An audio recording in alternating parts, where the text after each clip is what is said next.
दोस्तों आज हम पावर पॉइंट के अंदर एक और डिज़ाइन आइडिया क्रिएट करने की टेक्निक सीखेंगे। उसके लिए हम इंसर्ट में आने के बाद एक बैकग्राउंड ले लेंगे।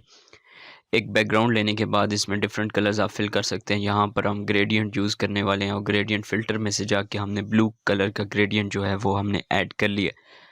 उसके बाद दोस्तों हम एक रेक्टेंगल लेंगे और इसे इस तरह से ड्रॉ कर लेंगे और इसमें भी एक ग्रेडियंट फिल कर देंगे ताकि इसमें भी हम कुछ डिज़ाइंस निकाल सकें, कुछ डिज़ाइन स्ट्रिप्स बना सकें। इस तरीके से दोस्तों इसका आउटलाइन आपने ऑफ़ कर देना है। उसके बाद इसे रोटेट कर ले के इस तरह से एडजस्ट कर लेंगे। एडजस्ट करने के बाद इस तरह से आपने इसे सेट कर लेना है। सेट करने के बाद इसके डिफरेंट कॉपीज़ लेनी है। कॉपीज़ लेने के बाद इसको आपने इस तरह से तमाम को सिलेक्ट करके इसे पूरे बैकग्राउंड पर फिल कर देना है ताकि हमारा जो डिज़ाइन है वो ईज़िली क्रिएट हो सके। दोस्तों इस तरह के डिज़ाइन आप पावर पॉइंट में बड़े ईज़ी तरीके से क्रिएट कर सकते हैं। ये एक कॉन्सेप्ट है। इसके अलावा आप इसमें अपना डिज़ाइन, कलर वगैरह ऐड कर सकते हैं।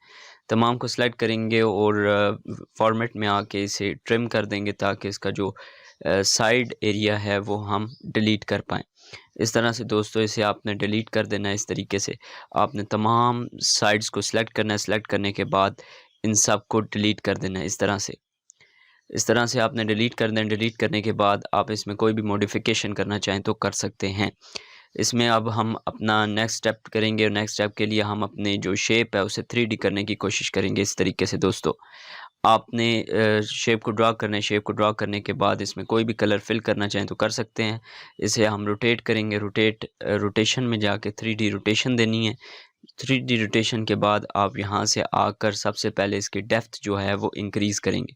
इस तरीके से दोस्तों आपने अपने अकॉर्डिंग इसे सेट कर लेना है। इसे अपर डाउन एरो से ये कम या ज़्यादा करके इसे आपने सेट कर लेना है। इस तरीके से दोस्तों आपकी एक 3D शेप जो है वो बैकग्राउंड टॉप बॉटम जो है वो ड्रॉ हो जाएगा। इस तरीके से दोस्तों इसे मज़ीद थोड़ा-सा और करेंगे। इसमें कलर वगैरह चेंज करके देख सकते हैं। इसमें हम कलर ग्रेडियंट जो है वो डिफरेंट ऐड करेंगे।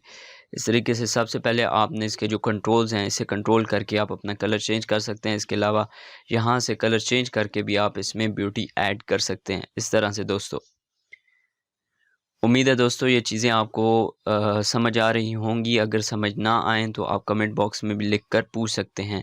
इंशाल्लाह उस पे भी मैं क्लियर कर दूँगा।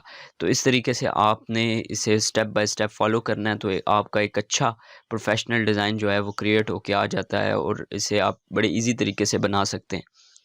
इस तरीके से आपने इसकी एडजस्टमेंट कर ली और आपका ये शेप जो है वो ऑलमोस्ट रेडी हो चुकी है। अब हम इससे थोड़ा-सा ग्लो ऐड करेंगे। ग्लो ऐड करने के लिए हम फॉर्मेट में जाएँगे। फॉर्मेट में जाने के बाद यहाँ से आपने इसका ग्लो ऐड करना है। थोड़ी-सी एडजस्टमेंट करनी है। ट्रांसपेरेंसी आप इसकी कम या ज़्यादा करके देख सकते हैं। ट्रांसपेरेंसी से आप इसकी जो लाइटनेस एंड डार्कनेस है उसे कम ज़्यादा करके अपने अकॉर्डिंग सेट कर सकते हैं इस तरीके से, ताकि हमारा जो शेप है वो प्रोफ़ेशनल लुक में आ सके। इस तरह से दोस्तों हमने एक इमेज जो कि कॉपी की थी यहाँ पर हमने ला के पेस्ट कर दी है। उसके बाद हम इसकी जो एडजस्टमेंट करने की कोशिश करेंगे। इसका फ़िल्टर चेंज किया। फ़िल्टर चेंज करने के बाद इसकी थोड़ी-सी एडजस्टमेंट करेंगे। थोड़ा-सा नीचे की तरफ ड्रैग करेंगे।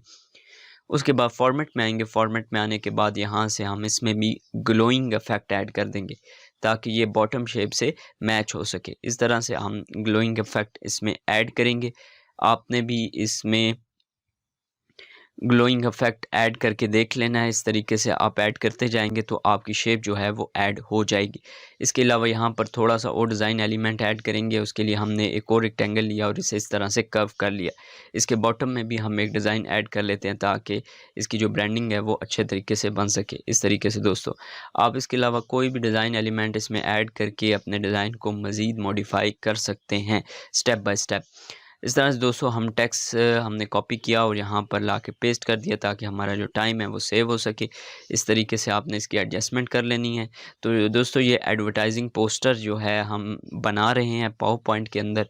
तो इस तरह से आप ट्राई कर सकते हैं और आपका जो पोस्टर है वो बड़े ईज़ी तरीके से रेडी हो जाता है पावर पॉइंट के अंदर। इस तरह से दोस्तों उम्मीद है दोस्तों ये चीज़ें आपको पसंद आ रही होंगी। अगर पसंद आई है तो लाइक के बटन पर क्लिक कर दें।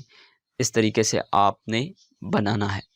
तो इस तरीके से आपने जितनी भी इसमें मॉडिफ़िकेशन करना चाहें तो कर सकते हैं। इसमें हमने टैग ऐड कर दिया है ताकि हम इस पे एक ऑफ़र लगा सकें। इस तरीके से जितने भी पोस्टर्स हैं उसमें ये चीज़ काफ़ी इम्पोर्टेंट होती है, जो भी ऑफ़र्स वगैरह होती हैं उस तरीके से आप ऐड कर सकते हैं। इसके अलावा आप कोई वेबसाइट लिंक या कोई भी एड्रेस ऐड करना चाहें तो वो भी कर सकते हैं। इस तरह से दोस्तों आप अपना पोस्टर डिज़ाइन कर सकते हैं पावर पॉइंट के अंदर।